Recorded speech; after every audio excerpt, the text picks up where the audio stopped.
Alhamdulillah. Wassalamu ala Rasulillah wa ala alihi wa ashabihi ajma'in, amma ba'd.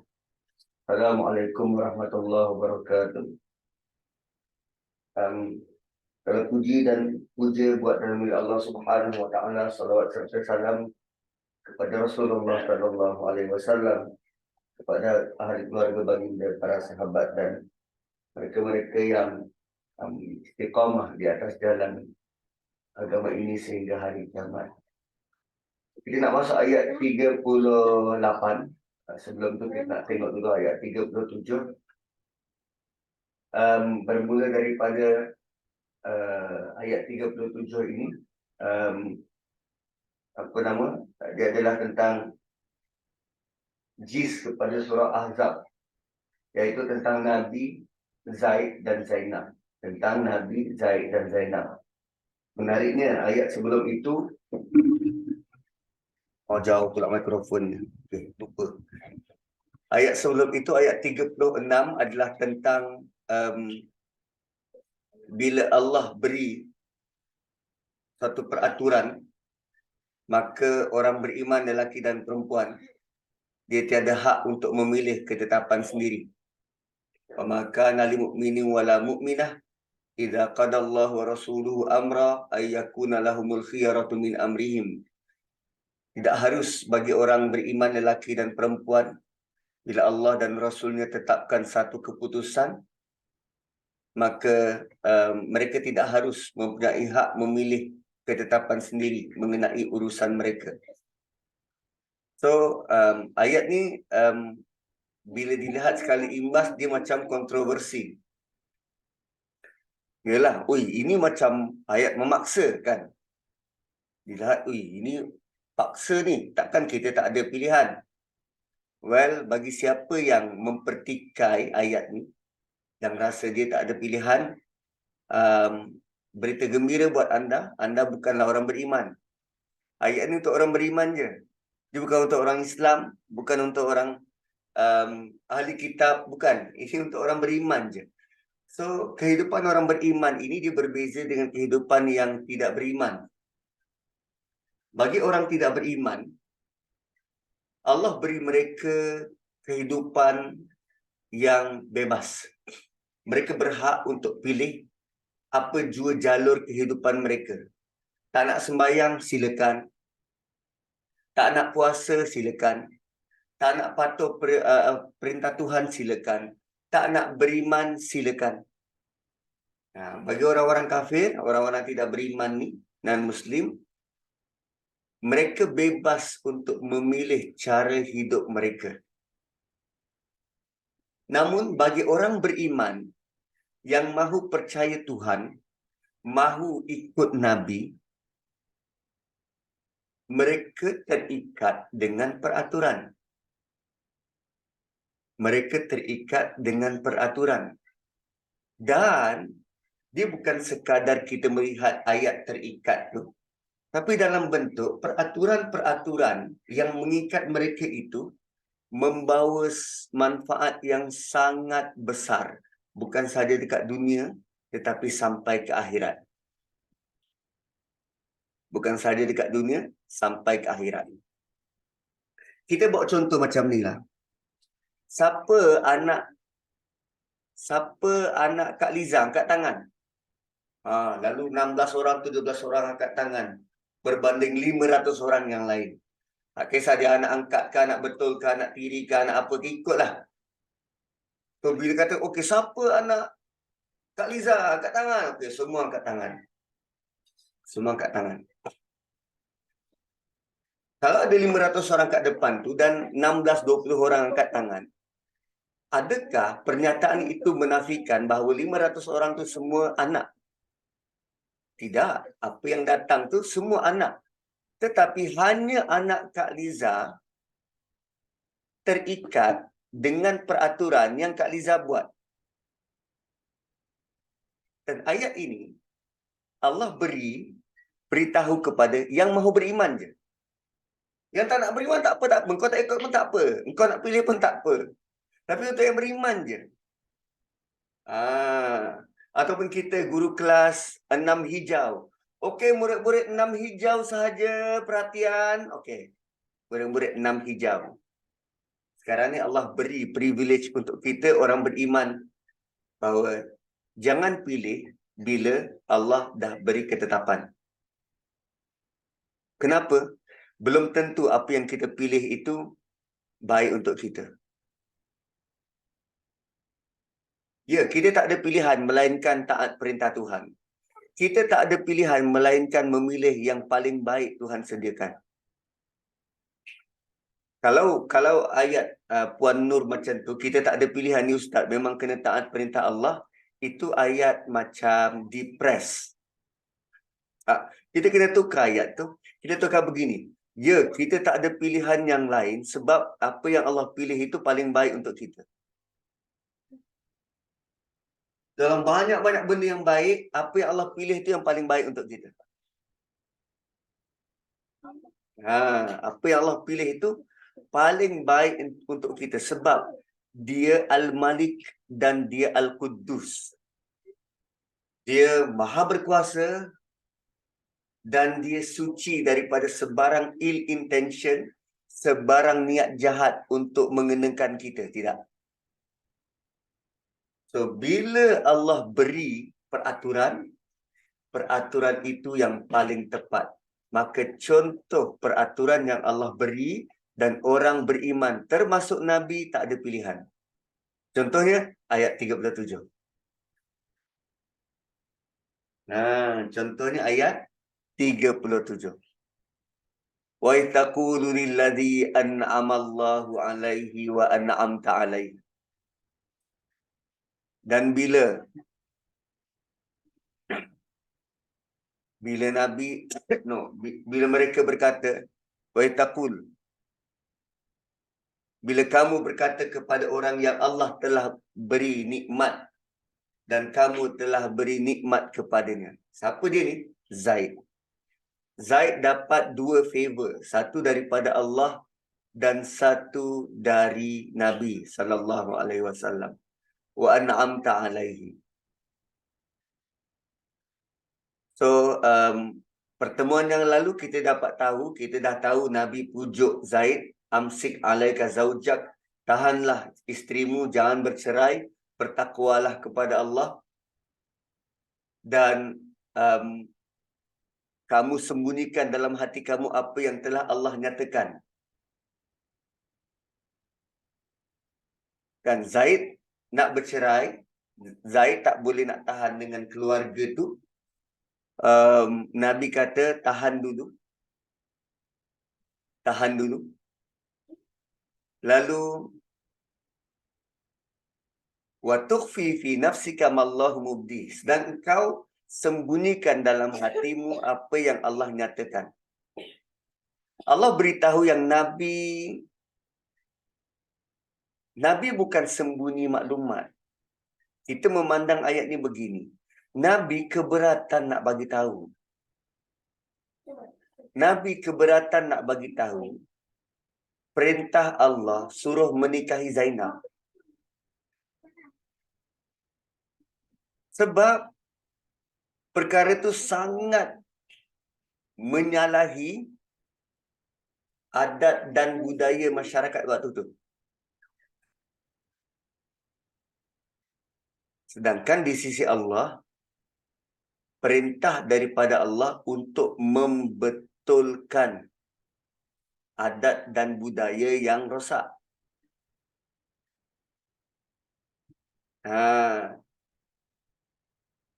So Nabi keberatan, bukan menyimpan pun. Kita tidak menyatakan Nabi simpan maklumat, tak. Tapi wa tukhfi fi nafsika, Nabi takut. Nabi keberatan, Nabi takut.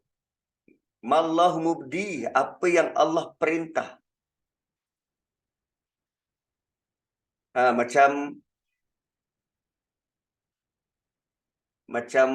pengarah. Pengarah nak sampaikan arahan daripada ketua pengarah.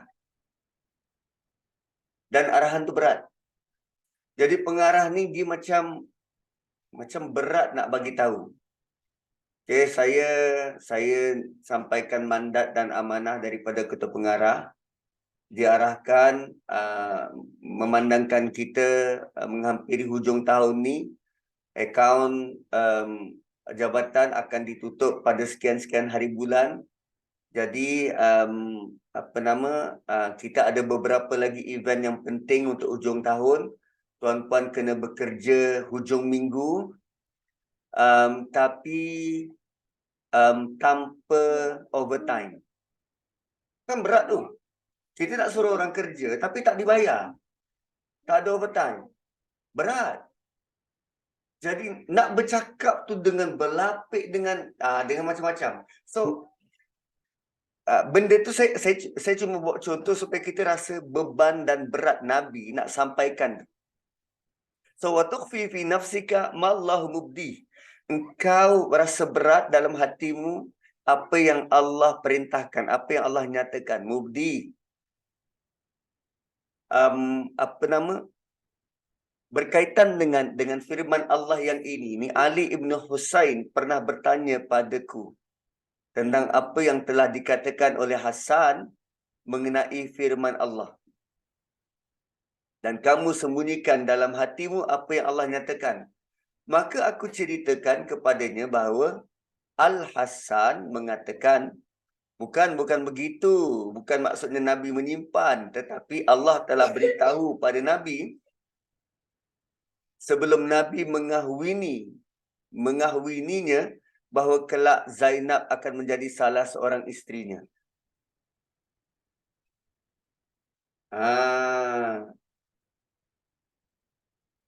Allah dah beritahu pada Nabi Zainab itu akan jadi isteri Nabi. Ketika Zaid datang pada Nabi mengadu sikap Zainab, Nabi bersabda, tahanlah terus isterimu. Bertakwalah pada Allah. Bayangkan, anak angkat dia datang, cerita pasal isteri dia. Nabi kata tahanlah. Dalam masa yang sama, Allah dah bagi tahu pada Nabi, Zainab tu jadi isteri kau. What? Tanda tu Kak. Kalau Kak Syida lah. Kan, sebab Kak Syida perempuan. Dia tak ngam, dia kena lelaki. Kan?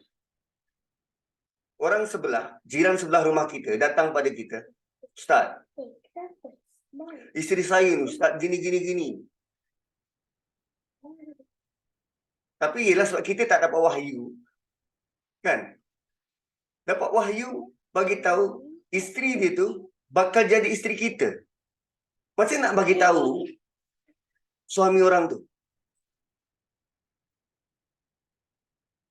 Oh, itu berat kot.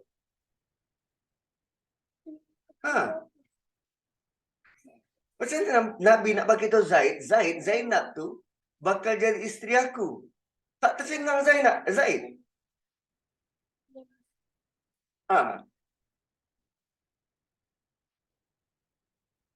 Dahsyat. Allah sendiri sebenarnya yang menikahkan Nabi dengan Zainab tanpa iddah. Kerana perkahwinan Zaid dan Zainab tiada sebarang persenyawaan, persetubuhan berlaku. Nabi telah tahu benda ni tapi baginda berat nak sampaikan pada Zaid, nak sampaikan pada Zainab. Dahsyat. Dahsyat.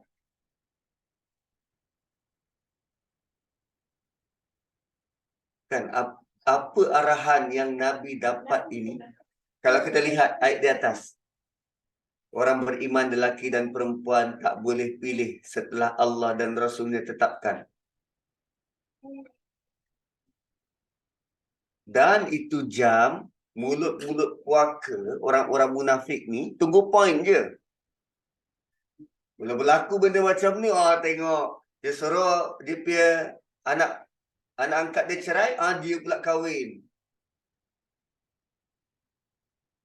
Wow. Mula-mula orang munafik ni bukan kira. Berat. Apa yang Nabi lalui ini berat. Dan semua itu untuk kemudahan kita di kemudian hari. Bagi kita melihat benda itu sebagai anak angkat kot. Sebab hukum itu kita sudah lalui sekian lama. Dahsyatlah, dahsyat. Satu, tukhfi fi nafsik. Engkau berat dalam hatimu. Wa takhsyan nas. Dan engkau takut apa kata manusia. Allah sebut begitu. Sebab Nabi lalui. Nabi lalui.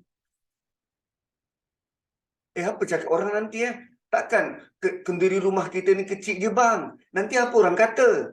Wa takhsyan nas. Dan Allah kata wallahu ahaqqu an takhsya. Allah lebih layak untuk kamu takuti. So pertimbangan apa orang akan kata, dia perlu disulami dengan apa yang Allah mahu.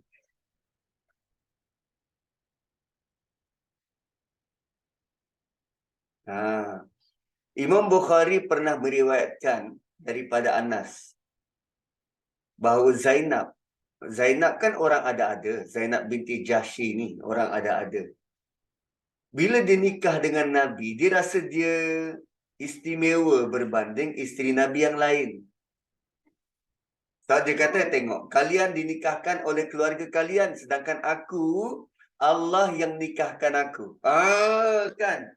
Well, berbanding madu-madu yang lain, dia kata dia lebih. Tapi wait, Surah Nur belum turun. Surah Nur belum turun. So Zainab, dia dalam perebutan itu dia kalah dengan Aisyah.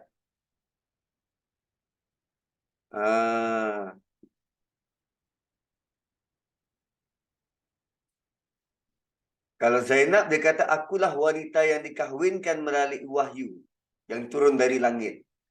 Aisyah pula kata, akulah isteri yang pembersihan namanya diturunkan dari langit. Aku dibersihkan oleh Allah, turun dari langit.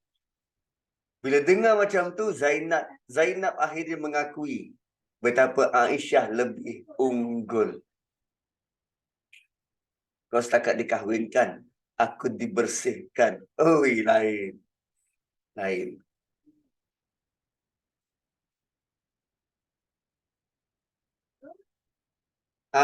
Ya. Apa nama? Janda berhias, isteri yang tak disetubuhi, jika bercerai, dia tak ada iddah. So, watakhsyan nas, kamu takut pada manusia. Nabi sangat berat nak sampaikan maklumat tu. Dan baginda takut apa yang dikata oleh masyarakat. Nabi sampai ke tahap takut apa yang masyarakat, netizen cakap ni. Kerana ayat sebelum ni Allah ada sebut tentang lidah-lidah besi. Ayat mana? Cuba tengok. Lidah-lidah besi. Ni ayat 37 kan? Lidah besi. Boleh.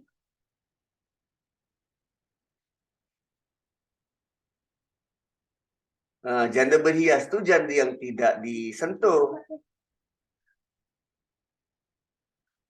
Lidah besi. Ni 19. Bi'alsinatin hidadin. Lidah tajam. Fa'idha zahabal khawfu salakukum bi'alsinatin hidadin. Perangai orang munafik, waktu mereka takut, mereka minta perlindungan pada Nabi. Tapi bila hilang rasa ketakutan tu, dia sembelih Nabi dengan lidah-lidah besi mereka. Mereka mencela kamu dengan lidah yang tajam. Itu waktu diorang selamat. Nabi terus dikutuk, dimaki. Bayangkan turun peraturan semacam ini, Zaid punya kes dengan Zainab, lagi hancur lah, lagi hancur. Kan. Itu 37. 37. Dan wallahu ahaqqu an takhsha falamma qada Zaidun minha watara. Dan tak kala Zaid mengakhiri keperluan terhadap isteri dia, qada Zaidun, settle, dah tak ada hubungan antara Zaid dengan Zainab. Watara. Watara ni adalah Watara bermaksud persetubuhan. Watara ni juga bermaksud persetubuhan. Maksudnya Zaid dengan Zainab tak ada apa-apa hubungan. Zawwajnaka, kami kahwinkan kamu dengan dia. Siapa kahwinkan? Nabi kahwinkan. Allah kahwinkan Nabi dengan Zainab. Zawwajnaka. Dan ini satu-satunya tempat nama seorang sahabat disebut dalam Quran. Abu Bakar tak ada, Aisyah tak ada, Umar tak ada, Ali tak ada, Nazri tak ada. Ini personally sebut Zaid. Kenapa? Hanya ini satu kes sejak zaman Nabi Adam sampai kiamat. Satu kes ni je, Zaid. Melibatkan Nabi dan isteri dia. Tak berapa lama tempoh perkahwinan Zaid dan Zainab? Saya pun tak tahu berapa lama. Allahu a'lam. Tak tahu. Mungkin sekejap, mungkin lama. Tapi Nabi sebenarnya dalam keadaan sangat serba salah. Sebab Nabi lah orang yang mengkenenkan Zaid dan Zainab. Ketiga-tiga pihak ni, mereka merasai beratnya ujian ni. Dari sudut Nabi dia yang tawarkan Zainab dan Zaid ni bernikah. Macam Kak Syida, katalah Kak Syida dia usahakan penyatuan satu pasang sampai berkahwin. Tiba-tiba pasangan tu bercerai. Mesti kita rasa, aku dulu yang kenakan diorang ni. Apa tak serasi ke, tak sekufu ke? Kan? Lepas tu, bila ada orang lain yang minta tolong Kak boleh tak tolong carikan? Aku tak nak lah, nanti tak jadi. Kan? Kita dah mula rasa, aku tak nak lah, tak nak ambil ni. Nanti takut diorang bercerai, nanti salahkan aku. Nabi juga macam tu, rasanya begitu. Kan Nabi yang propose Zaid dan Zainab. Kemudian dalam masa yang sama, waktu Zaid tengah datang bagi tahu tentang masalah tu, Allah turunkan pula engkau bakal berkahwin dengan Zainab. What? Nabi sangat sukar. Nabi berada dalam keadaan sangat sukar. Okey. Pak Zaid pula, dia hamba. Berkahwin pula dengan anak orang kaya. Dengan puteri. Dengan pembesar. Jadi dia punya inferiority complex tu sangat kompleks lah. Dia rasa rendah diri. Dia rasa tak layak. Di pihak Zainab juga tertekan. Pertama, dengan gelaran janda. Apa masyarakat sebut? Apa masyarakat akan kata? Aku ni janda. Kan? Bercerai pula dengan anak Nabi. Mesti masyarakat akan tuding, kaulah punca perceraian ni.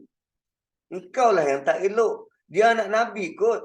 Allah siap sebut, an'amallahu alaihi wa an'amta alaihi. Kan? Dua kali favor Allah beri pada dia. Engkau ni yang perangai tak elok.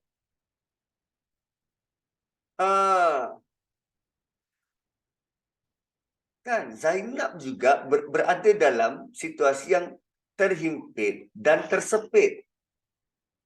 Jadi rupanya ketiga-tiga ni Allah uji dengan dimensi berbeza.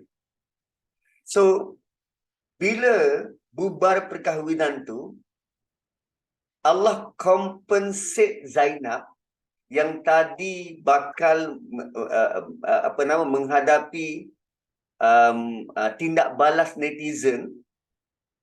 Allah compensate Zainab dengan mengahwini lelaki yang lebih mulia dari Zaid, iaitu Nabi SAW.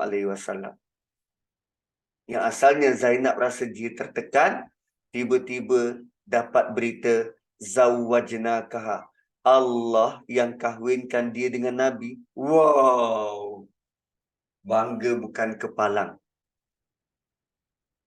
Kan? So wanita-wanita, apa pun berlaku dalam hidup anda, you name it, perceraian ke ataupun apa sahaja, pasti Allah akan ganjari dengan yang lebih baik bila kita bersabar, bila kita beriman dengan ayat 36. Orang lelaki dan wanita beriman, kalau Allah telah tetapkan sesuatu, buat je, ikut je, jangan pilih-pilih yang lain.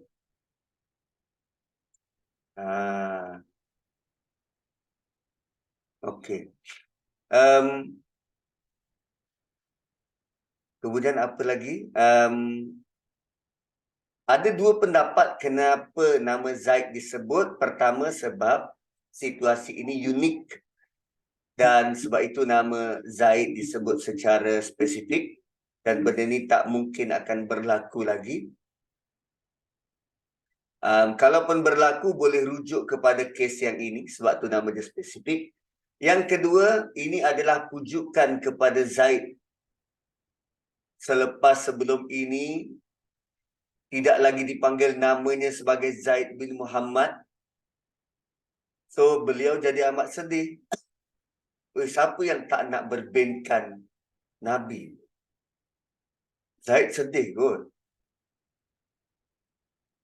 Kan, bila turun ayat tak, engkau hanya disebut nama je. Itu hanya omong-omong kamu sahaja. Zaid sedih. Maka Allah gantikan kesedihannya dengan letak nama dia dalam Quran. Bayangkan, dengan hanya menyebut namanya sendiri, Zaid dapat pahala sebab dia merupakan kalimah dalam Quran. Wow. Nama Nazri ada dalam Quran. Sebut Nazri banyak kali, ada dapat pahala? Tak ada. Dia sebut nama dia, dapat pahala. Zaidun. Wah. Nazir banyak. Naziron. Bashira wa nazira. Ini nama dia termasuk dalam kalimah Quran. Kalimah watara. Watara ni maksudnya berkongsi berkongsi tempat tidur. Keperluan dan hajat kepada pasangan. Tu. Allah boleh saja sebut Zaid telah menceraikan isterinya. Kenapa Allah tak kata begitu? Sebab Allah nak bagi tahu masalah yang terjadi dalam hubungan suami isteri, terutamanya dalam konteks keluarga Zaid ini, dia terjadi sebab tidak berlakunya hubungan badan antara mereka. Itu masalah sebenar.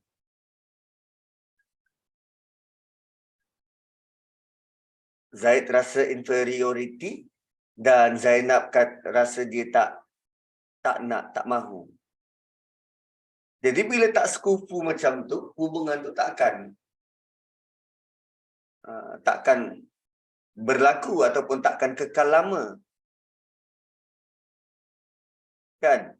Malah kalau kita lihat dia punya berkaitan dengan ayat di atas. Kan ayat sebelum ini Allah ada sebut tentang, hai isteri Nabi, stay dekat rumah, waqarna fi buyutikunna wala tabarrajna tabarrujal jahiliyatil ula. Kan kita diajar bahawa wanita tak boleh tunjukkan kecantikan di luar. Sepatutnya tunjukkan kecantikan dalam rumah kepada suami. So kalau dalam konteks ini, adakah Zainab tak tunjukkan pada Zaid? Kan, tapi bila tak ada, bila benda tu tidak menghasilkan apa-apa, then baik pisah. Tak ada bentuk watara tu.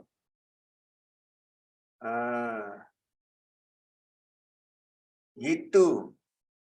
So bila Allah sebut tentang watara, keperluan suami dan isteri berusaha supaya masing-masing saling terpesona. Suami kena usaha supaya isteri terpesona dengan dia. Isteri kena usaha supaya suami terpikat dan tergoda dengan isteri. Kan, tapi keadaan dunia masa kini dia dah terbalik. Wanita sangat mudah tunjukkan kecantikan di luar. Dalam rumah pakai bedak sejuk. Kan? So, bila macam tu, bila pasangan dibina semacam itu, dibiasakan begitu, suami akan tengok, orang dekat luar tu lebih baik. Akhirnya hubungan tu jadi hambar, maka suami isteri sudah tidak rapat lagi. Kalau di awal surah Ahzab, part yang kedua, Allah sebut tentang peperangan yang berlaku di luar. Di sini Allah sebut tentang watara ni ialah peperangan yang berlaku dalam hati dan fikiran. Suami serba salah, isteri pun serba salah. Bayangkan peperangan itu berlaku, kadang kita menang, kadang kita kalah. Kat luar perempuan lebih cantik, kat dalam rumah berlaku sebaliknya. Aku cakap lebih-lebih pasal perempuan ni, aku pun apa kurangnya, kan? Gitu. Sebab itu Islam ini dia amat jaga apa yang berada di luar dan apa yang berada di dalam. Di luar suami kena tunduk pandangan. Di luar isteri kena jaga penampilan. Begitu. Kan, so dia perlu ada alamak anak saya dengar, nak buat macam mana kan, nasiblah kau. Alamak anak saya dengar. Tapi begitulah dik, begitulah kehidupan ni. Lelaki tu dia memburu. Kalau adik sempat belajar surah An-Nur sebelum ni, lelaki tu sifat dia yasnaun. Dia merancang. Dia buat step by step. Dia tugas tu memburu. So bila dia memburu, macam-macam cara dia nak buat. So teruskan. Bila dah kahwin, teruskan agar suami itu terus memburu, bagi jual mahal sikit. Gitu. Pakai kain pelekat, baju pagoda, sebab pendek, dekat lutut, buncit pula berbulu. Tak selari tengok. Bakar kak, bakar. Nampak bulu panjang sikit, kita bakar.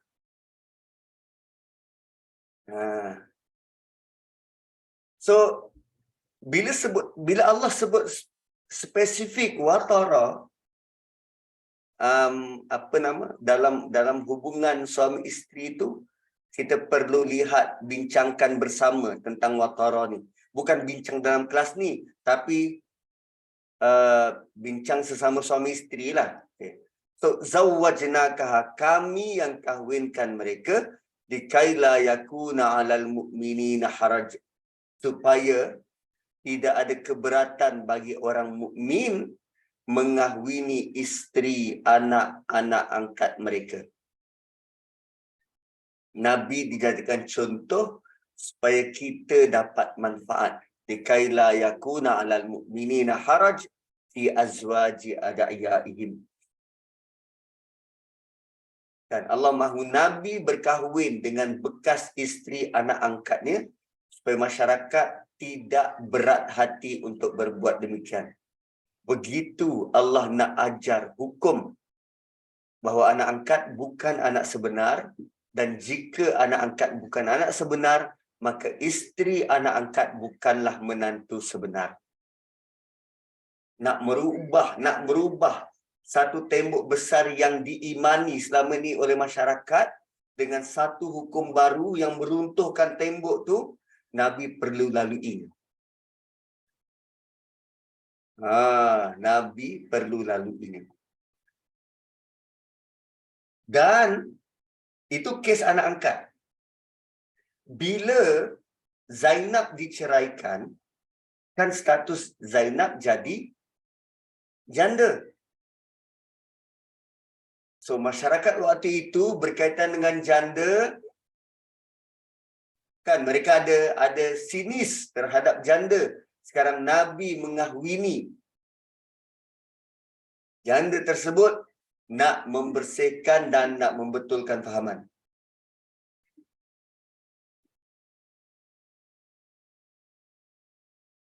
Dan kenapa Nabi tak cakap je hukum ni? Kenapa Allah tidak turunkan ayat dalam bentuk Nabi beri arahan? Okay, Zaid dan Zainab sekarang bercerai. Zainab, dia boleh kahwini dengan siapa-siapa. Yang jadi bapa angkat Zaid siapa? Nabi. Kan? Orang lain tak boleh mengahwini Zainab sebab hukum tu takkan berlaku. Sekarang ni Allah sengaja buat Nabi ada anak angkat Zaid. Zaid kahwin. Allah sengaja merencana semua itu supaya kita dapat hukum anak angkat bukan anak sebenar. Idza qadaw minhunna watara wa kana amrullahi maf'ula. Bila anak angkat itu dah tak ada lagi hubungan dan ketetapan dari Allah itu pasti terjadi. Wa kana amrullahi maf'ula. Okay, next. 38. So sekarang baju kelawar ada design baru. Hari tu pergi bazar Tok Guru, macam-macam ada. Baju kelawar sekarang dah ada pakai manik-manik. Dah ada bling-bling. So dia bukan baju kelawar macam dulu. Sekarang dia dah moden. Boleh dipakai ke pejabat. Shelling Ustaz. Aduh. Shelling tu yang tak menahan tu.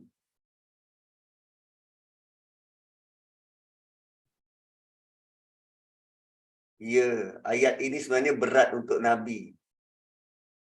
Kita kalau melihat ayat ni dengan lebih dalam, macam mana Nabi dalam keadaan sangat serba salah.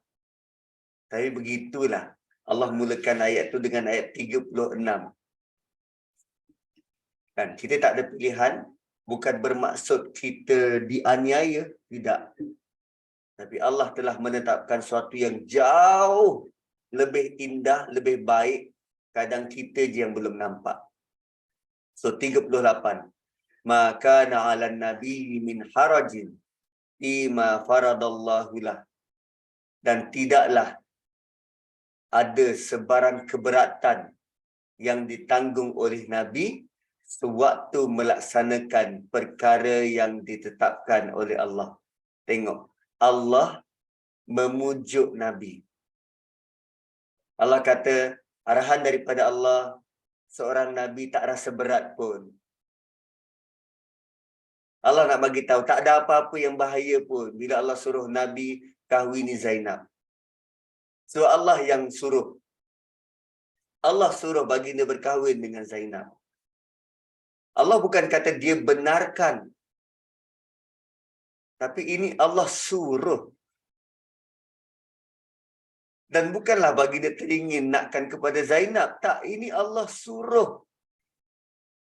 Lain. Lain.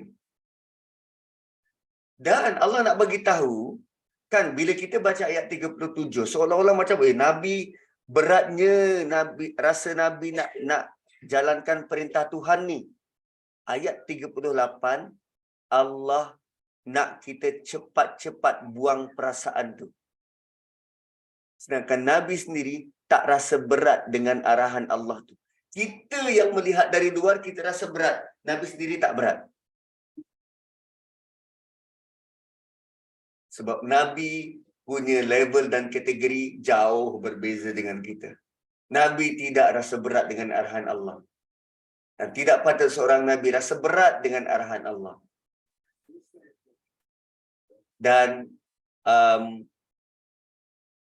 dekat ayat mana tu? Kejap dekat sini ke? Kat mana tu? Yang ada sebut tentang Nuh, tentang Musa, tentang Isa. Ada tak? Mana ayat ni? Ini 38.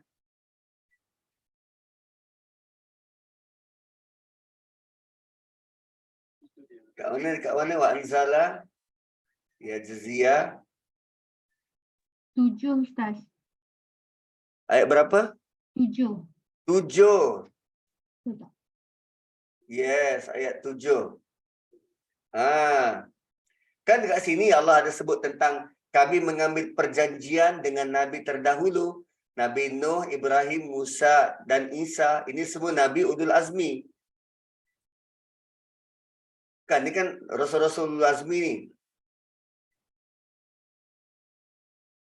So kalau mereka dahulu pernah diberikan ujian-ujian, bentuk-bentuk arahan yang berat, maka sekarang ini tiba masa untuk Nabi diuji begitu, ujian-ujian berat, dan ternyata Allah sendiri reveal kepada kita yang membaca Quran bahawa Nabi tidak sekali-kali rasa berat dalam nak menjalankan perintah Allah. Nabi tak rasa berat. Dan kita yang telah belajar tadabbur dan wahyu Tuhan ini pun sepatutnya tidak merasa berat dalam nak menjalankan perintah Allah. So bila kita dapat arahan dari Allah, maka jalankan dengan rela dan reda. Jangan ada rasa tertekan, terpaksa untuk jalankan arahan dari Allah. Kita mungkin sudah melalui detik-detik itu, tuan-puan.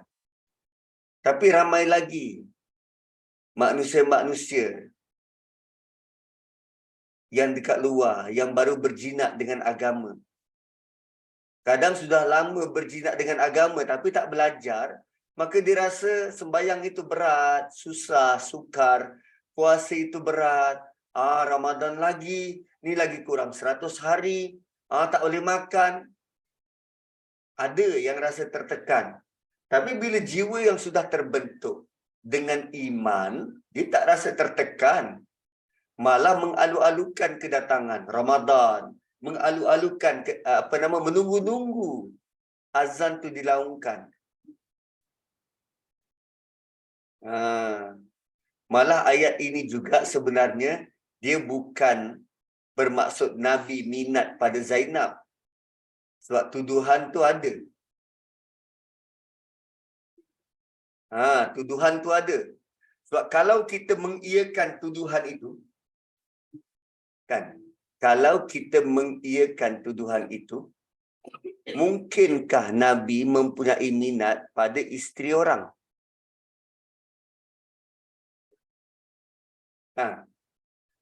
Mungkin ke Nabi ada minat pada isteri orang? Tak, ma'azallah. Tidak. Tapi bila dinikahkan oleh Allah, asalnya tak ada apa-apa, Nabi akan melayan dengan penuh kasih sayang sebab dah jadi isteri.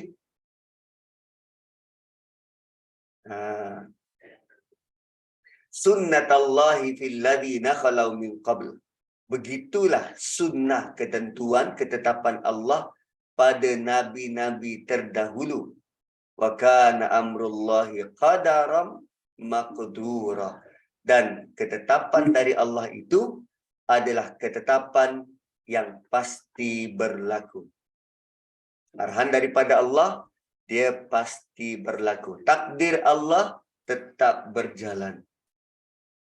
Bila Allah mahukan apa berlaku pada makhluk, tak ada siapa yang boleh tolak, tak ada siapa yang boleh nafikan. Next. Alladzina yuballighuna risalatillahi wa yakhshawnahu wa la yakhshawna ahadan illallah wa kafa billahi hasiba. Siapa golongan-golongan yang begitu taat perintah Allah, jalankan perintah Allah tanpa rasa berat? Orang-orang yang sampaikan risalah Allah.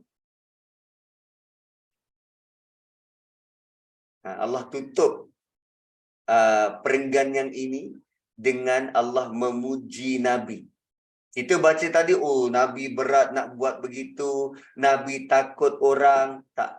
Allah kata, alladzina yuballighuna risalatillah, mereka yang menyampaikan risalah Allah, ya wa yakhshawnahu, dan takut kepada Allah, wala yakhshawna ahadan illallah, dan dia tak takut siapa-siapa kecuali pada Allah. Wa kafa billahi hasiba, dan cukuplah Allah sebagai pembuat perhitungan. Allah beritahu di atas tentang kekhawatiran Nabi terhadap cakap-cakap manusia.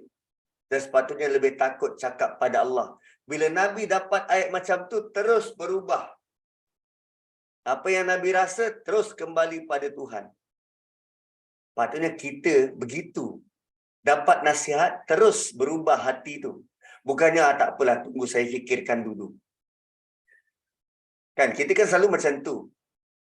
Nasihat awak tu menarik, tapi yelah, saya fikirkan dulu. Tak. Nabi bila dapat saja perintah dari Allah, terus jiwanya, hatinya reda dan rela.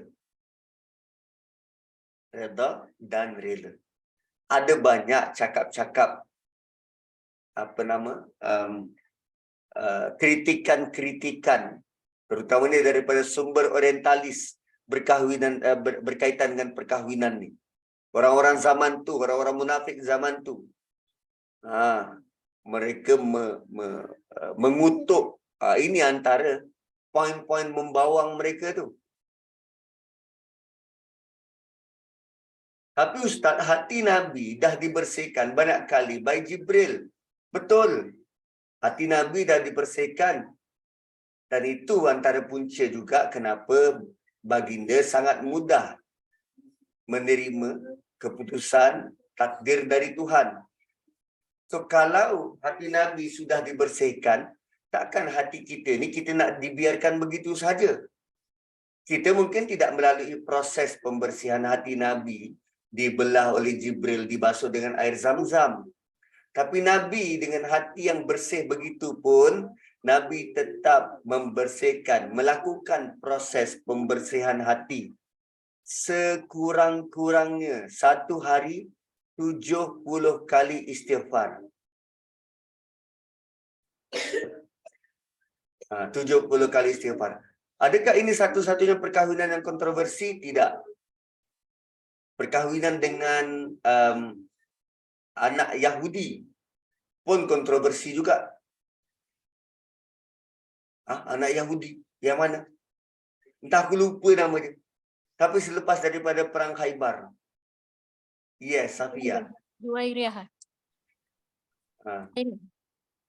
Maria Qibtiyah pun ia juga. Safia. Maria? Safia tu lagi lah. Oh.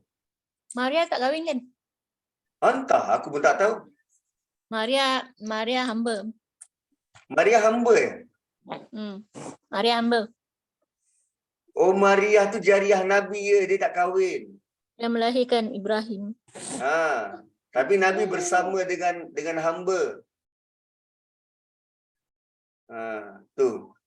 So Safiyah tu lepas daripada perang Khaibar pun kontroversi juga. Cumanya begitulah apa yang berlaku dalam hidup Nabi itu di-highlight oleh masyarakat waktu itu. Tujuannya Allah sengaja buat semacam itu, tujuannya untuk jadi sumber hukum. Sumber hukum. Ustaz dalam keadaan marah, kadang-kadang istighfar tak jalan. Kena banyak bangun malam cakap-cakap dengan Allah. Ada sebab kot tak jalan tu. Ada sebab tak jalan. Pertamanya sebab kita benarkan kemarahan itu menguasai dulu. Kemarahan tu macam selimut. Kan rasa panas itu macam selimut. Bila kita rasa marah, kemarahan itu menyelubungi kita. Satu marah itu selalu digambarkan sebagai nahar, macam sungai. Air sungai itu kan menyelimuti kita, meliputi kita. So kalau kemarahan itu sudah selubung hati kita, macam mana istighfar tu nak lut? Tak lut. Tak lut. Sebab tu kalau kita tengah marah, kita kena berubah. Kita kena berubah kedudukan. Kalau kita marah waktu duduk, bangun. Gambarannya macam kalau kita masuk sungai, kita dah basah dalam sungai itu, nak kering, pergilah tempat lain, bergeraklah. Apa yang menyelubungi kita? Syaitan. Syaitan menyucuk-nyucuk hati kita supaya rasa marah tu. Dan syaitan itu dibina daripada lidah api. Sebab tu rasa panas bila marah. Banyak syaitan yang menghurung. Itu. So, alladzina yuballighuna risalatillah wa yakhshawnahu wa la yakhshawna ahadan illallah wa kafa billahi hasiba. Cukuplah Allah sahaja yang menjadi penghitung. Apa yang dihitung ni? Oh, sebelum tu ada wa yakhshawnahu wa la yakhshawna ahadan illallah. Imam Ahmad pernah menceritakan daripada Ibnu Namir, daripada Abul Bukhturi, dari Abu Sa'id Al-Khudri, Nabi pernah bersabda, jangan sesekali seseorang antara kalian menghina dirinya sendiri bila dia melihat perintah Allah yang memerlukan pembelaannya. Kemudian dia tidak membelanya, maka Allah akan tanya, apakah yang mencegahmu untuk tidak membelanya? Lalu dia mengatakan, ya Tuhanku, aku takut kepada manusia. Maka Allah akan berfirman, akulah seharusnya yang lebih ditakuti. What? Oh, ada hadis macam ni. So apa yang kita bela Palestin tu kalau Allah tanya macam ni? Mereka memerlukan pembelaan. Kalau kita tidak membela mereka, Allah akan tanya, apa yang mencegahmu untuk tidak membelanya? Kan? Itu kita jawab slow-slow lah. Timbul juga persoalan, kenapa ayat ini kata para Nabi tak takut manusia, tetapi dalam ayat 37 disebut Nabi takut kepada kata-kata manusia. Kan? Waktu fi nafsika mallahu mubdihi wa takhsyan nas. Wallahu ahaqqu an takhsyah.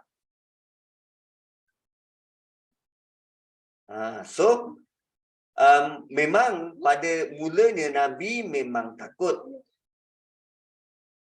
Sebab Nabi rasa perkahwinan itu untuk baginda. Perkahwinan itu untuk kepentingan baginda. Tetapi bila baginda tahu yang pernikahan itu untuk misi agama, maka baginda tidak takut lagi. Misi agama, iyalah. Kenapa Allah buat semua ni?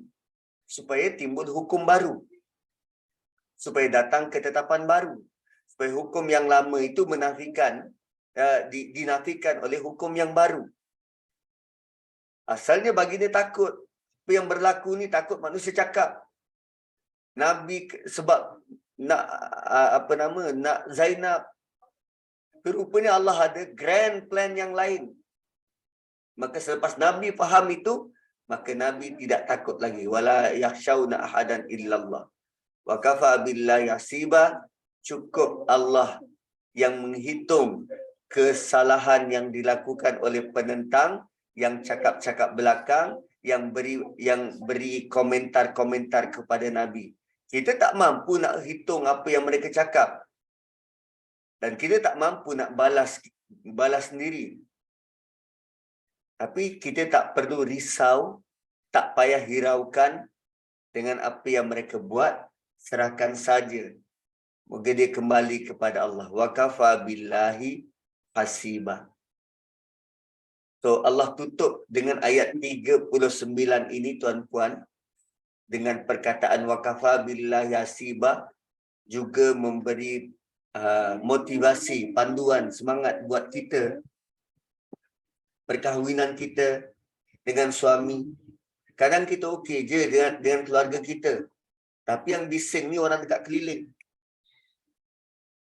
Kan macam-macam komen kita dengar pasal suami kita lah, pasal isteri kita, pasal anak kita. So sikap orang beriman ialah menyerahkan semuanya kembali pada Tuhan. Wa kafa billahi hasiba. Cukup Allah saja yang kira. Allah saja yang buat perhitungan.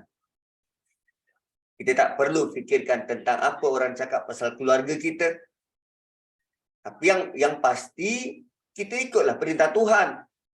Ini dah buat yang bukan-bukan, lepas tu aku tak pedulilah orang cakap pasal apa, pasal keluarga aku. Tak, itu salah. Orang cakap tu sebab nak tegur. Ni kalau keluarga kita baik kan, suami ulang alik masjid, anak kita semua elok-elok, baik je. Tapi kita duk dengar desas-desus orang cakap begitu dan begini. Tak apalah. Biarlah nak kata apa, cukuplah Allah saja yang menghitung dan mengira. Kemudian ayat 40. Ayat yang membezakan Nabi berbanding lelaki-lelaki lain. Lepas daripada ayat ni, Zaid tidak lagi dipanggil Zaid bin Muhammad. Maka Muhammadun aba ahadim mir rijalikum. Muhammad itu bukanlah bapa dari seorang laki-laki antara kamu. Terus Allah beri ultimatum, kata putus. Nabi bukan bapa kepada Zaid. Dan sebenarnya baginda tidak ada anak lelaki yang hidup.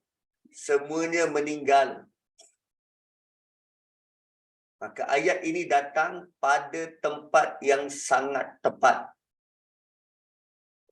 Allah sebut lelaki, rijal, yang bermaksud lelaki kerana Nabi hanya ada anak perempuan yang hidup.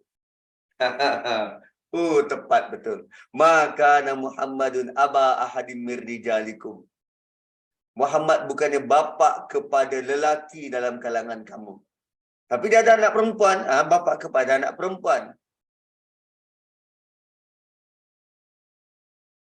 Tapi baginda pernah ada anak lelaki, betul? Betul. Tapi semua kan dah meninggal. Satu kalimah rijal, dia tidak merujuk kepada lelaki keseluruhan, tapi lebih spesifik kepada lelaki dewasa. Ayat ini menafikan bahawa Nabi ada anak lelaki yang dewasa. Anak lelaki baginda semua meninggal waktu kanak-kanak.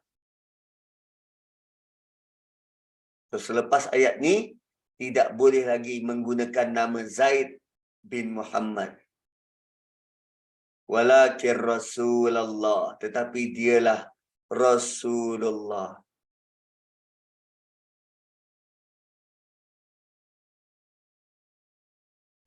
Gitu.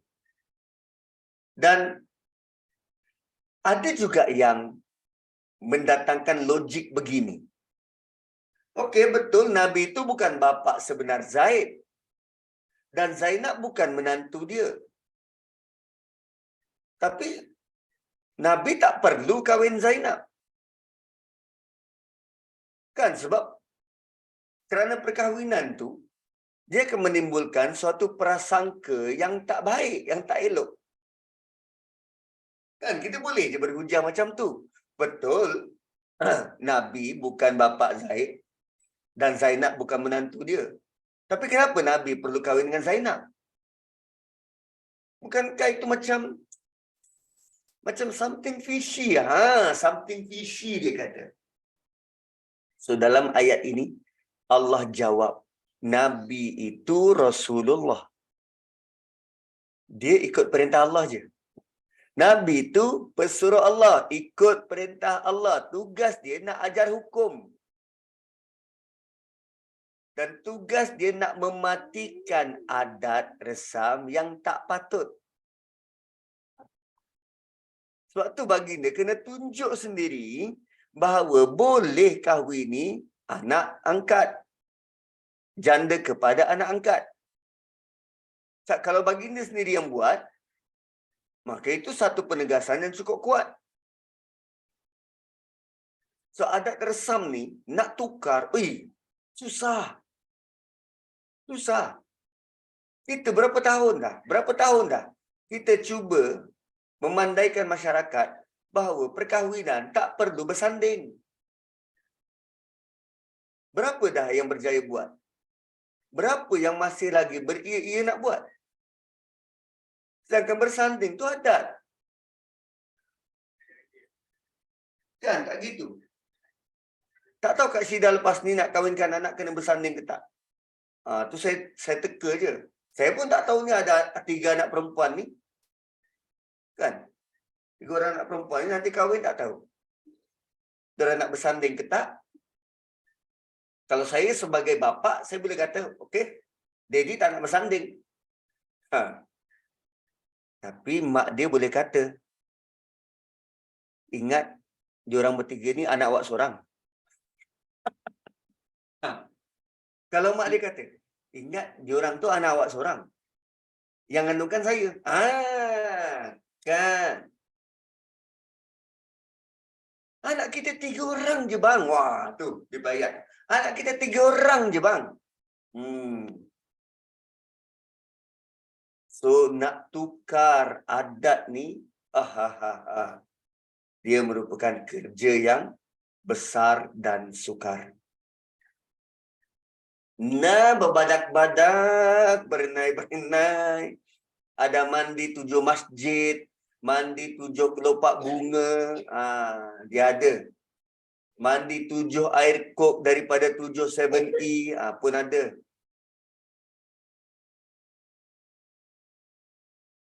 Kan?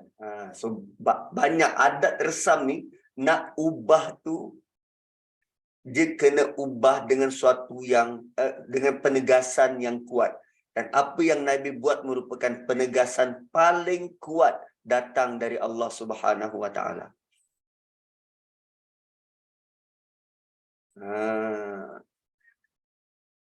Gitu. Dan bila tadi disebut tentang Nabi bukanlah bapa kepada Zaid, aba ahadim min rijalikum, bukan bapa kandung Zaid, sebaliknya baginda adalah Rasulullah. Ayat ini juga bermaksud baginda adalah ayah kepada seluruh umat. Ayah kepada seluruh umat. So, kalau para isteri Nabi itu ibu kepada semua orang beriman, maka secara automatik baginda ialah bapa.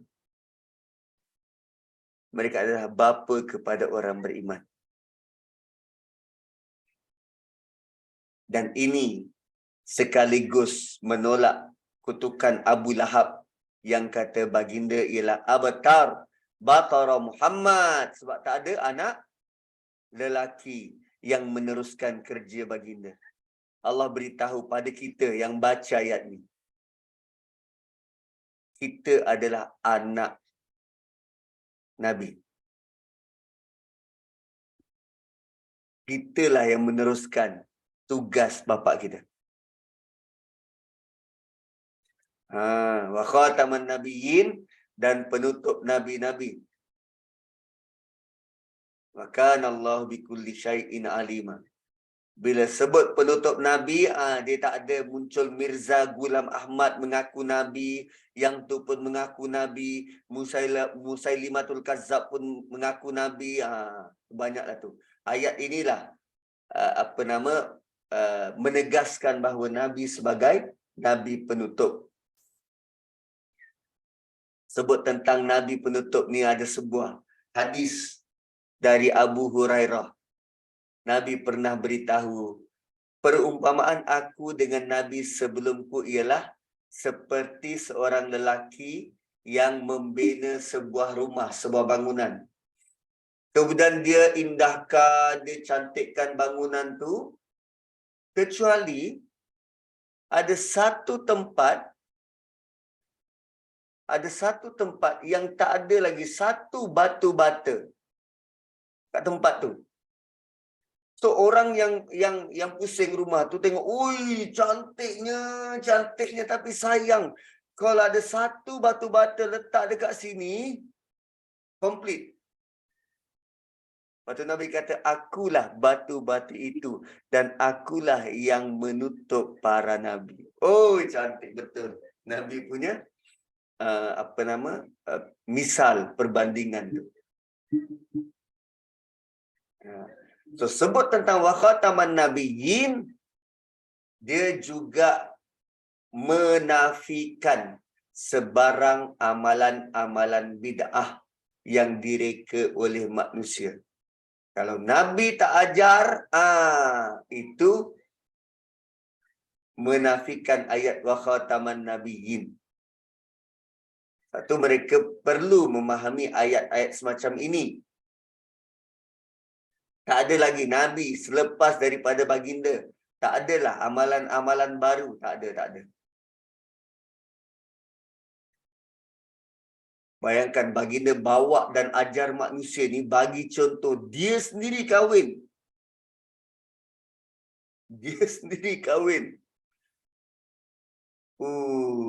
Kan, dahsyat.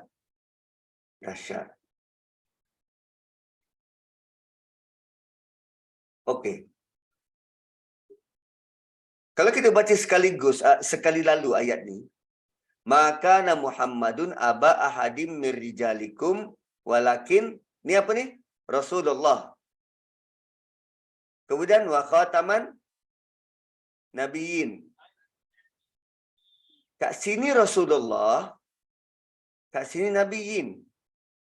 Kenapa dimula ayat Allah sebut Nabi itu sebagai Rasul, tapi kemudian dekat hujung tu penutup para Nabi? Kenapa tak sebut wa khatamal mursalin, tidak disebut penutup para Rasul? Jeng. Sebab tak ada syariat baru dah, Ustaz. Tak ada syariat baru. Sebab Nabi penutup. Iyalah. Rasul. Rasul. Kenapa tak kata wa khatamal mursalin? Sebab tak ada utusan dah lepas tu. Tak ada kitab lagi nak diturunkan selain daripada Al-Quran. Tak, soalan ni ialah kenapa sebutannya tak sama? Di awal panggil Rasul, di belakang panggil Nabi. Kenapa tak kata dia adalah Nabi Allah dan penutup segala Nabi? Sekarang ni, ayat ni ialah dia ialah Rasulullah, penutup sekalian Nabi. Sebab ada beza Rasul dan Nabi. Kenapa? Agama guna nama Agama berbeza? Islam sudah sempurna, Ustaz. Agama Islam sudah lengkap dan sempurna. Betul, tapi kenapa sebutannya berbeza? Kenapa di awal pilih Rasul, di akhir tak sebut Rasul? Kerana peranan antara kedua-duanya berbeza-beza. Iyalah, kenapa Allah sebut berbeza? Betul, peranannya Sebab berbeza. Nabi can Tapi be- kenapa? Nabi can be anybody kan Ustaz? Betul. Rasul pun Selepas can wafat Rasulullah kan banyak anybody. Nabi palsu kan?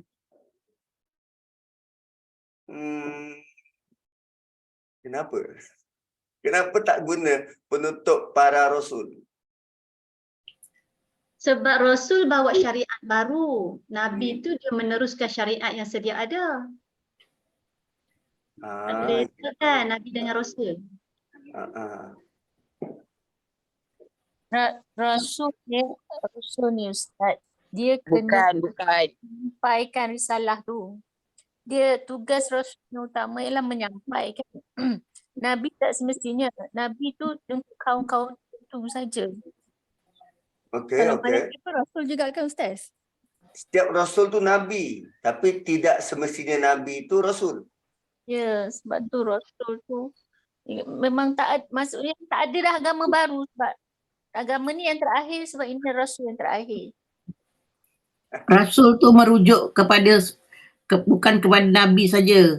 Al-Quran pun dikata Rasul, Jibril pun dikata Rasul. Malaikat pun Rasul juga. Utusan pun dikata Rasul. Ada juga raja-raja yang dikata Rasul. Nah, ada raja-raja jadi Rasul kecuali Nabi Sebagai pengutus. Sulaiman dengan Nabi Daud je. Okey, dia punya logik macam ni. Bila Allah guna kalimah penutup para nabi, selepas tu tak ada nabi dan tiada juga rasul. Selazimnya dia punya hierarki macam ni. Bila Allah utus rasul, bersama dengan kitab, bersama dengan syariat, selepas daripada itu akan ada nabi yang akan revive balik ajaran rasul tu. Yusuf bin Nun, selepas daripadanya Uzair yang revive balik ajaran Nabi Musa. Ada nabi-nabi yang mendukung syariat rasul tu. Kemudian sampailah kepada Nabi Isa. Pun kita tak panggil Rasul Isa, kita panggil Nabi Isa. Tapi dia dapat syariat, dia dapat Injil. So ada rasul-rasul selepas ni. Namun selepas dan ada nabi-nabi selepasnya. Namun selepas Nabi turun, dialah Nabi dan dialah Rasul terakhir. Nabi ni dia meneruskan syariat Rasul terdahulu. Tapi bila Allah kata walakin Rasulullah wa khataman nabiyyin, dua-dua tugas ini stop. Dua-dua tugasan itu stop. So kalau Allah guna kalimah penutup para rasul wa khatamal mursalin, ada kemungkinan ada makhluk yang kata, aku bukan rasul, aku nabi. So Allah terus tutup hujah tu. Allah terus tutup dua bentuk tugasan tu. Tapi kan nanti Nabi Isa turun ke akhir zaman. Nabi Isa turun balik akhir zaman. Kata yang ni penutup. So Nabi Isa tu nanti. Jawapannya, Nabi Isa dia bukan Nabi yang baru. Dia Nabi sedia ada. Dia sudah dilantik dulu. Dia bukan baru dilantik. So dia hanya turun untuk settlekan saja. Melengkapkan akhir zaman. Gitu. So, kita akan berdepan dengan macam-macam variasi soalan daripada manusia ni berkaitan dengan Nabi. Kan, Rasul Kahar. Berapa banyak orang yang ikut dia? Kan, makcik-makcik tu dia kata, kami ada Rasul, korang tak ada. Boleh macam tu. Akhirnya kena stroke kan. Rasul Kahar yang dah letak jawatan. Gitu. So la taqumu sa'atu hatta yub'athu dajjaluna kadzabuna qaribun min 30 kulluhum yasumu annahu Rasulullah. tidak akan terjadi hari kiamat sehingga muncul para dajjal, para pendusta yang jumlahnya sekitar 30. Mereka semua mengaku sebagai Rasulullah. Maka Allah bikulli syai'in alima. Allah Maha tahu atas tiap-tiap sesuatu. Bila Allah takdirkan tiada siapa selepas Nabi, dan ini saja peluang yang ada untuk kita mengubah adat resam masyarakat pada waktu itu, maka Nabi perlu jalankan arahan ini supaya dapat capai efek yang Allah mahu. Supaya dapat capai efek yang Allah mahu. Okey, settle perenggan itu, perenggan tentang Zaid dan Zainab. Zaid dan Zainab. Next, kita masuk perenggan baru tentang undang-undang kan. Apa perenggan baru? Aku lupa dah. Ya ayyuhalladzina amanu dzkurullaha dzikran katsira. Kewajipan mengingati Allah kat sini. Kewajipan mengingati Allah. Oh itu dia punya nota. Kewajipan mengingati. Okey. So ya ayyuhalladzina amanu, wahai orang beriman, uzkurullah, ingatlah Allah, zikran katsira, banyak-banyak. Zikran katsira, banyak-banyak. Jemaah yang ini jemaah apa nama dia? Ahsanu amalan. So ada beza kalau amal tu amal yang cemerlang. Amal dia kena cemerlang. Ahsan. Tapi kalau zikir, Allah mahu banyak. Kalau amal, perbuatan, yang Allah nilai ialah mahu level cemerlang. Ahsanu amala. Yang paling cemerlang. Allah tak kata beramallah dengan banyak. Allah tidak kata beramallah dengan banyak. Tapi part zikir, Allah suruh zikran katsira. Sebut dengan banyak. Dan bila sebut tentang zikir ini, dia sangat luas. Apa sahaja aktiviti yang mengingat Tuhan, itu zikir. Kalau dengan puasa tu boleh ingat Tuhan, itu zikir. Kalau dengan solat itu boleh ingat Tuhan, itu zikir. Kalau dengan baca Quran itu ingat Tuhan, itu zikir. Kalau dengan kita main dengan anak boleh ingat Tuhan, itu zikir. Kalau dengan kita baking boleh ingat Tuhan, itu zikir. Dan bila study surah Jumaah, surah tentang Jumaah kan? Mana? Jumaah. Bila study tentang surah Jumaah, dekat hujung surah Jumaah, Allah sebut tentang fas'au ila zikrillah. Fas'au ila zikrillah. Bersegeralah ingat Allah. Kan perkataan zikir. Bersegera ingat Allah. Itu zikir. Okey. So, kalimah zikir ini mewakili 4 benda. Kalau dalam surah Jumaah ni. Kalimah zikir ini mewakili 4 benda. Kalau dalam surah Jumaah. Nantilah. Tunggu orang lain semua solat. Tak ada orang dalam ni. Boleh mandi. Okey. Apa kalimahnya? Apa 4 benda tu? Pertama, tilawah Quran. Yatslu alaihim ayati. Yatslu alaihim ayati. Itu pertama. Maksud zikir. Yang kedua, wa yuzakkihim. Bila kita baca Quran, kan? Bila kita baca Quran, kita akan dapat maklumat-maklumat baru dan cara berfikir yang berbeza. Membersihkan cara berfikir tu yuzakkihim.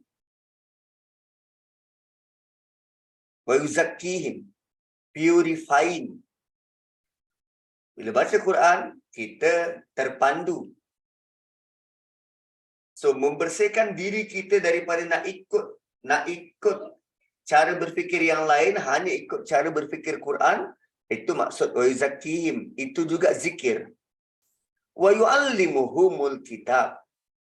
Bila pandangan kita terhadap alam berbeza, bila kita sudah terpengaruh dengan Quran, maka kita akan rasa bersemangat nak tahu apa do and don'ts. Kan, bila kita baca Quran, kita berkenalan dengan Allah. So, tanggapan-tanggapan buruk terhadap Allah akan sirna, akan dibersihkan. Tanggapan buruk tu akan dibersihkan. Maka tanggapan-tanggapan yang baik. Bila kita kenal Allah, tanggapan kita semakin baik pada Allah, maka kita berusaha untuk ambil tahu apa yang dia mahu, apa yang dia tak mahu. Kalau dalam surah An-Nisa, Allah ada sebut tentang yuridullah 3 kali. Yuridullah 3 kali. Dalam surah An-Nisa. Apa yang Allah mahu? Allah mahu begini, Allah mahu begini. Lalu kita wa yu'allimuhumul kitab. Kita belajar tentang kitab dia. Kita mau tahu apa yang Allah mahu. Terutamanya berkaitan dengan peraturan-peraturan dia. Peraturan-peraturan syarak dan sunnatullah. Bila sebut tentang sunnatullah, saya lebih suka untuk mengaitkan dia dengan sains. Sains. Sains macam mana? Katalah kita perlu kepada kenderaan yang laju untuk sampai ke satu-satu tempat. Contohnya tempat yang jaraknya lebih kurang 300 km, KL ke Johor. Kita perlu kenderaan yang laju. Maka kita pun belajar tentang sunnatullah. Macam mana nak hasilkan kenderaan yang laju, yang efisien, yang tak aksiden. Kalau bergantung kepada keupayaan manusia memandu, dia pandu kereta untuk sampai daripada KL ke Johor 300 km, kereta dipandu 300 km sejam, itu bahaya. Lalu kita pun cari-cari, kita benalah kereta api laju. Kelajuan 300 km sejam. So, KL ke Johor 1 jam. Atau sekitar berapa? 70 minit, 80 minit boleh sampai. Tapi untuk benda tu jadi viable, terlaksana, kan kita perlu tahu hukum alam. Macam mana kereta api boleh bergerak dengan kelajuan tapi ada ciri keselamatan, bergerak dengan baik, cost efektif. Semua itu ada undang-undang, ada peraturan. Wa yu'allimuhumul kitab. Dan bagaimana nak menggayakan itu hikmah. So, zikir pada Allah bukan sekadar atas tikar sejadah. Tapi apa sahaja yang kita buat, mengetahui, mengenal Tuhan, lalu mengetahui hukum hakam alam dan syariat, itu semua zikir.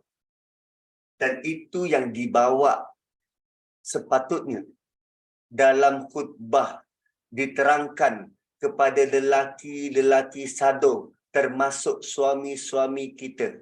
Biar dia balik daripada solat Jumaat, hatinya, dadanya, mindanya bersedia untuk memikirkan apa lagi tentang Tuhan yang aku perlu tahu. Itu nilai Jumaat dan apa isi di dalamnya. Allah sudah turunkan 1400 tahun dulu formula ini. Setiap minggu, lelaki terutamanya perlu menerajui, perlu betulkan cara berfikir, melihat ayat Allah dengan mengenal Tuhan, bersihkan hati, jiwa dan raga, lalu berlumba-lumba nak cari apa lagi manfaat fadlun, kelebihan yang Allah bakal beri minggu ini. Itu barulah dengan Jumaat itu boleh merubah dunia. Tidak lagi Jumaat yang lesu, yang mendem, yang bila orang keluar daripada masjid tanya apa tajuk khutbah hari ini. Entahlah. Ada khutbah Jumaat tadi. Malah dia tidur dalam masjid. Kan? So, ini antara lain gagasan nak diketengahkan untuk next year punya Quran Hour. Kan? Kan Nu'man bawa hari tu, suruh Jumaat. Antara jisnya begini. Zikir itu melalui apa yang Nabi pernah bawa, dan kita nak khutbah Jumaat hari ini tentang institusi raja, katanya Ustaz. Oh, dekat sini, dekat KL, khutbah Jumaat kami, tajuk ni ini. Nampak tak? Tak nampak kan? Aku bacakan. Pengajaran dari surah Hujurat. Baik kau. Kita bertadabbur surah Hujurat hari ini. Kan? Terus sepatutnya khutbah itu begitu bentuknya. Apa sampai khutbah pula? Ni, zikran kathira. Banyak mengingat Allah banyak-banyak.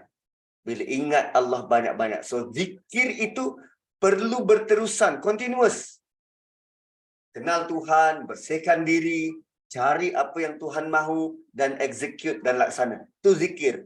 Dan benda tu continuous berlaku.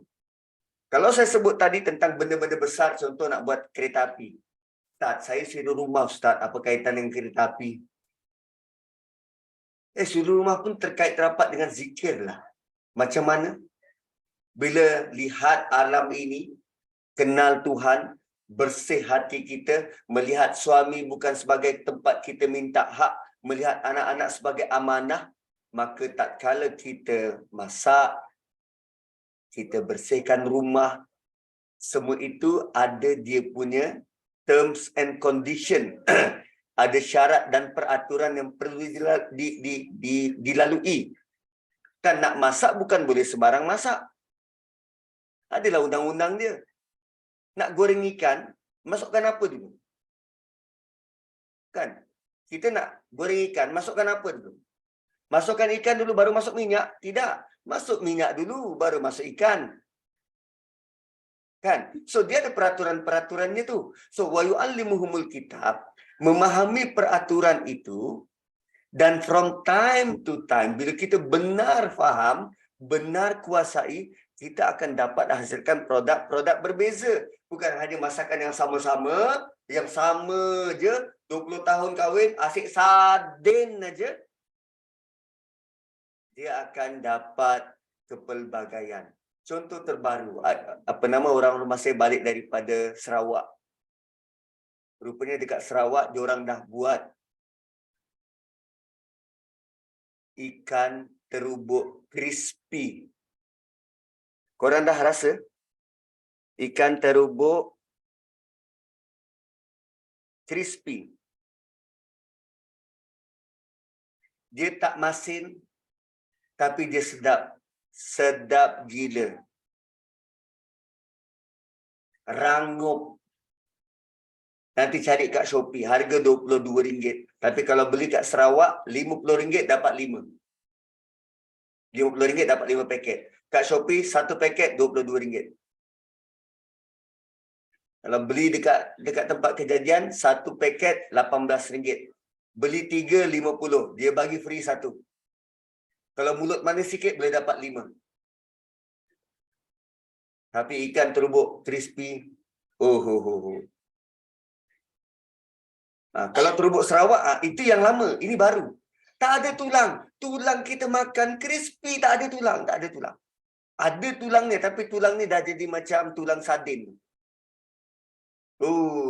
Dahsyat. So, begitulah. Bila faham undang-undang sunnatullah, kita akan boleh menghasilkan produk-produk baru yang boleh menyenangkan ramai orang, ramai manusia. Hasil daripada apa tadi? Zikir pada Tuhan. Thermomix contohnya, Thermomix. Aku dah lupa dah Thermomix ni. Aku dah lupa Thermomix. Harap-harap kalau ada pengusaha terubuk crispy, aku dah iklankan macam ni, dapatlah persen sikit-sikit, 25% pun jadilah. Tapi begitulah tuan-puan.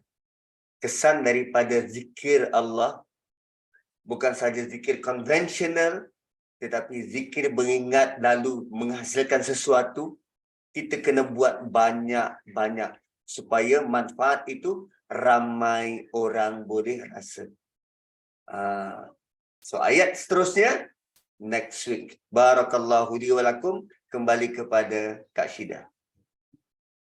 Masya Allah Ustaz, hari ini kita dapat lagi satu ilmu baru berkenaan dengan apa yang apa yang berlaku pada ayat ke-7 tu, pada kisah perkahwinan Zaid dan juga Zainab dan juga Rasulullah SAW, tiga ikon dalam surah ayat ni, dan perasaan ketiga tu kan, tiga orang tu ada gambar kena Al-Quran dan peranan masing-masing yang untuk umat yang terkini lah Ustaz. So alhamdulillah kita dapat banyak benda yang kita dapat ini. Kali ikutkan Kak Syida dan soalan tanya pada ayat 38 tu, tapi memandangkan masa mak-mak ni akan bersilat di dapur untuk bapa-bapa pergi ke masjid mendengar khutbah, dan juga anak-anak akan di sekolah nanti kan, insya-Allah Ustaz. Insya-Allah kita sambung pada ayat yang seterusnya, tapi insya-Allah ada soalan kepapan tu nak ditanya kepada Ustaz, kita sambung dengan Ustaz. Terima kasih banyak-banyak Ustaz atas keberadaan yang sampaikan pagi ni. Dengan itu kita endkan sesi kita tentang kamarah di surah Al-As.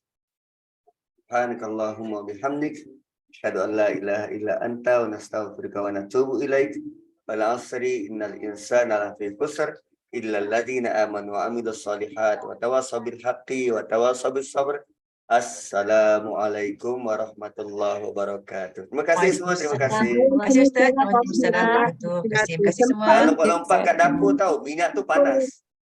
Ikan terbuk. Ustaz, ikan terbuk tu masin ke Ustaz? Tak masin, tak masin.